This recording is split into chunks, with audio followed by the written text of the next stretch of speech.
Morning, everyone. Happy Friday. This is the work session on the executive appointment. We'll start with introductions and get started. George Martinez. Scott Myers. Meg Zolotov. Felix Rivera. Mr. Johnson, are you on the phone? I'm here. Great. So this is the executive appointment of Shay Throop for Maintenance and Operations Director. I will turn it over to the municipal manager to introduce our nominee. Thank you, Madam Chair. Thank you, members, for having us here. We're glad to be here. I'd start out by saying that I probably should have Lance up here because poor Shay is going to be introduced by an engineer and engineers don't do great at public speaking. But if I may, Madam Chair, I just have a brief opening statement I'd like to read and then like to offer Shay just a brief moment as well. Again, thank you all. Shay grew up in Vestaburg, Michigan, where his grandfather owned a construction company, and that was the genesis of his interest in the construction trade. From the age of 5, when he wasn't in school, he was on a job site, and I would venture to say that probably sometimes he skipped school to be on a job site. He didn't tell me that, but in 1994, he moved to Kodiak, Alaska, where he began work as a commercial fisherman and a hunting guide, ultimately attaining, among other certifications, the Coast Guard Master Captain's License, now retired. But even then, if there was construction going on, he was on the job site. In 1999, he was asked to serve as a superintendent for the construction of security cell storage in Eagle River, and that was his introduction to construction in the Anchorage area, where he ultimately settled. After that project was complete, he went on to work for Osborne Construction in 2002 for a large project on Fort Richardson that involved construction of a barracks, a dining hall, and several other operational facilities. And when that project was done, he went to work for Pinnacle Construction in Anchorage, where he worked for 14 years. And during that time, he completed projects from Ketchikan to Kotzebue, military bases across Alaska, as well as villages and towns and cities, working on projects such as convenience stores, restaurants, and 2 libraries. In 2019, he was hired by M&O Director Ski Chakowski, who many of you, I think, know. He's actually in the audience here today, to be a project manager for the Capital Projects Division of the Maintenance and Operations Department. In March of 2020, about a year later, he was promoted to the manager of the Capital Projects Division because of the experience and the leadership he brought to that role. Of course, at that time, May of 2020, COVID was upon us, and Shay was tasked with leading that division, the Capital Projects Division, through a very challenging time of supply chain logistics challenges, significant inflation. We were seeing 10 to 15% a year inflation in construction costs, and Shay was tasked with leading his group through that effort to continue delivering projects for municipal departments and for the residents. And another challenge at that time, of course, was we were recovering from the 2018 earthquake.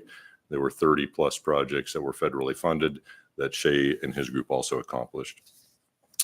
During his time as manager of capital projects, he was able to develop great relationships across the city with people in every department, and he relies on those to this day. He enjoys helping people, departments and staff develop projects that meet their needs, and I've experienced that myself working with Shay. In June of 2023, Mayor Bronson appointed Shay as the acting director of maintenance and operations, and he's continued to work on his strong relationships in that role, and that leads us to where we are now. And in closing, I would just like to offer that Shay is extremely excited about this opportunity. I've talked to him about it, as has Lance, at length.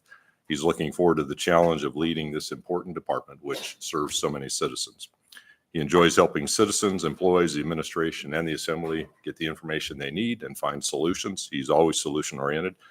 He also finds it very rewarding to mentor people entering the construction trades, especially young people who might be venturing into the trades for the first time.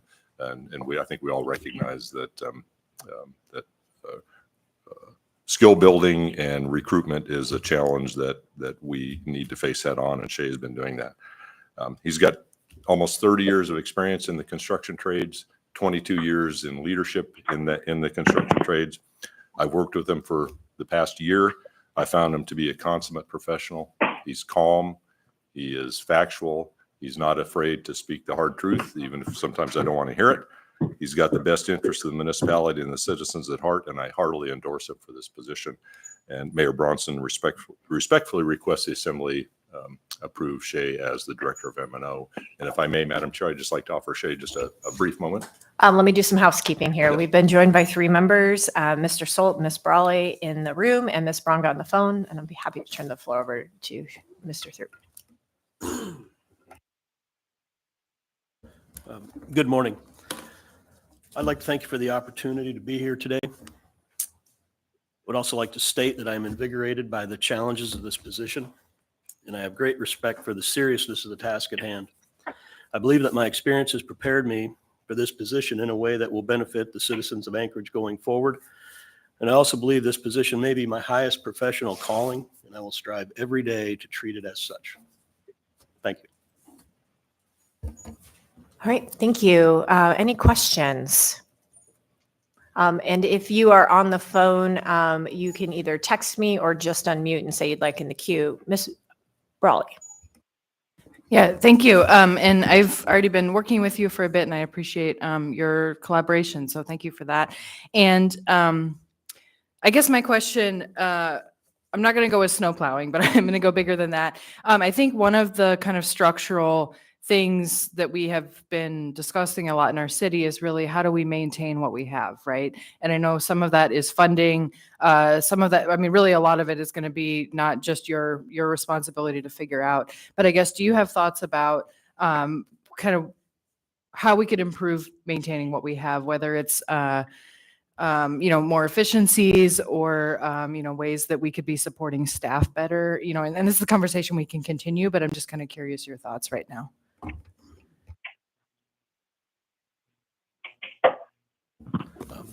Through the chair to Ms. Brawley.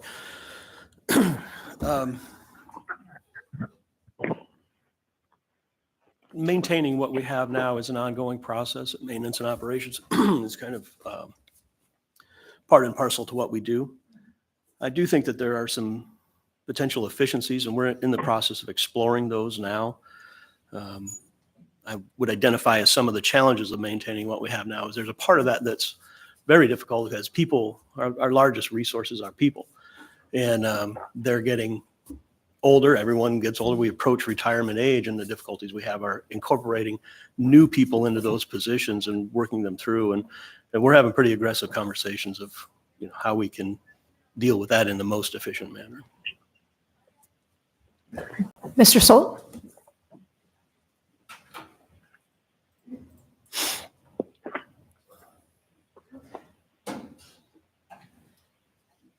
Thank you. So I just want to say welcome. And, last year, I know during the snow plowing season, the team was, I thought, very responsive. So hopefully that'll continue to be responsive as we try to field concerns from citizens. What I wanted to have you talk a little bit about is how we help benchmark our performance as a municipality versus other municipalities, and the bringing in of technology to help solve some of our problems in new ways. That's one question. The next one would be really around, what are your thoughts on, I'm District 6, South Anchorage, so I have, O'Malley, Huffman, Abbott, a lot of DOT roads that I don't think should be DOT roads. How do you plan on working with DOT to help solve some of those problems? Through the chair. To the first question, we are in the process of exploring some new technologies that we think will help both communicate to citizens kind of in progress plans, communicating our snow plans and our positioning. So we are moving in that direction. We're improving the website. So we are taking that pretty serious, and we're moving in that direction. Public Works is bringing on a public information officer that we anticipate will help with messaging as well. So I think we're demonstrating that we're taking that real serious, and we understand it's a vital part of. If you're on the phone, can you be sure to be muted? Thanks. Excuse me. And the second, what's that? DOT. Yeah, the DOT. That's an ongoing conversation that it's probably going to be going on for quite a while. I know Paul talks with DOT quite a bit. We have communications in that way. Generally speaking, they handle their responsibilities and we handle ours. In in any area where we're able to collaborate and, find some efficiencies and some improvements, we're definitely interested and willing to do that. All right, thank you. Any other questions? All right. So this confirmation will be before us on April 9th. And we look forward to taking it up then. We appreciate your time today. Is there anything you would like to say in closing? All right. Well, happy Friday, everyone. It's just a start for us, but for some of you, that was it. Thanks. We'll be adjourned.